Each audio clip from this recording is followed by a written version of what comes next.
Hello students, first chapter ये chapter मैं पहले भी पढ़ा चुकी हूँ, लेकिन वो अपने पुराने सिलेबस के अकॉर्डिंग था। अब ये नए सिलेबस के अकॉर्डिंग है, तो इसे मैं दोबारा पढ़ा रही हूँ।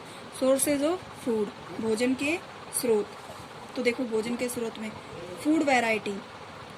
Ask your friend in the school about the items the would be eating during a days. यानी कि हम देखते हैं कि अपने दोस्तों को स्कूल में आते हैं, देखते हैं कि वो भिन्न भिन्न प्रकार के भोजन लेके आते हैं। See if you can also get the information from friends staying in different state of India.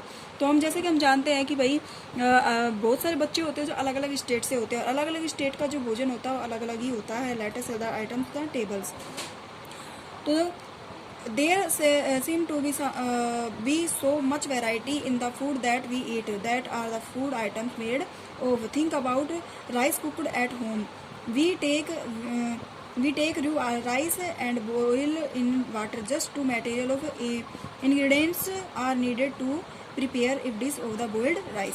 जैसे कि हम जानते हैं कि हम अपने घरों में चावल बनाते हैं, तो चावल बनाने की जो हमारी रेसिपी होती है वो अलग होती है। उसको बॉयल करके बनाया जाता है, बॉयल बन के बनाया जाता है। अब चावल को सीधा उबाल कर बनाते हैं, फिर हम दूध छोंक के बनाते हैं। चावल से हम खीर बनाते हैं, चावल से भी और भी चावल से वस्तुएं बनाई जाती हैं अलग अलग तरह की। On the other hand some food item are made with many ingredients. और हम अपने हाथ के द्वारा बहुत और भी अन्य सामग्रियां बनाते हैं। To prepare vegetables curry we need different kinds of vegetables, salt, spices, oil and so on.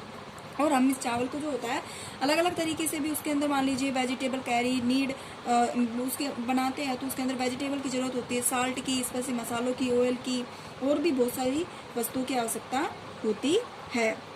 अब देखो, जैसे फूड आइटम हम रोटी बनाते हैं, रोटी या पराठा बनाते हैं, तो हमें किस किस सामग्री की, इंग्रेडिएंट्स की आवश्यकता होती है। जैसे व्हीट फ्लावर्स यानी गेहूं का जो आटा होता है उसकी आवश्यकता होती है।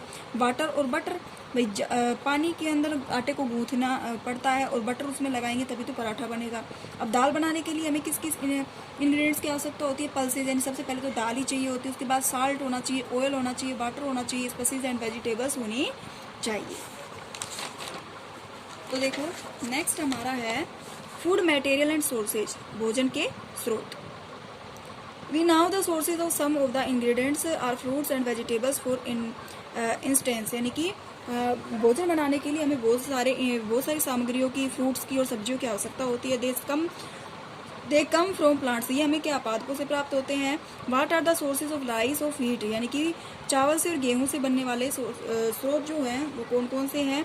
You may have seen paddy of wheat feeds with rows of plant which gives as grains. क्या करते हैं कि जो कैसे प्राप्त करते हैं, राइस और व्हीट हम कैसे प्राप्त करते हैं। तो हमें पता है कि राइस और व्हीट जो होते हैं वो प्लांट से प्राप्त होते हैं। राइस का भी पौधा होता है और व्हीट का भी पौधा होता है, और उनसे पौधे से हम बीज, ग्रेन्स प्राप्त करते हैं, अनाज जिसको हम बोलते हैं। Plant are the sources of food ingredients like grains, cereals, vegetables and fruit. यानी पादप जो होते हैं वो खाद्य सामग्री के मुख्य स्रोत होते हैं। जैसे ग्रेन्स अनाज पाते हैं, क्रियल्स पाते हैं, गेहूं हो गया, वेजिटेबल्स एंड फ्रूट्स यानी कि सब्जियां और फ्रूट्स भी इससे प्राप्त करते हैं। There are food item like milk, eggs and meat which come from animals. जैसे कि हम दूध, अंडे और मीट जो होते हैं वो जंतु से प्राप्त करते हैं। Animal provides us with milk, meat, produce and egg. यानी कि एनिमल ही हमें, जंतु जो होते हैं वो ही हमें दूध, मीट और एग प्राप्त उत्पादक के रूप में देते हैं। काउ, गोट एंड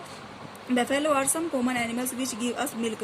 यानी कि काउ, गोट्स और बफेलो, गाय, भैंस और बकरी और भैंस जो होती हैं ये सामान्यतः जंतु होते हैं जो हमें दूध देते हैं। Milk and milk product like butter, cream, cheese and curd are used all over the world. यानी कि दूध और दूध से बनने वाले उत्पादक पदार्थ जैसे कि बटर, क्रीम और चीज और दही, ये पूरे विश्व में ही इनका उपयोग किया जाता है।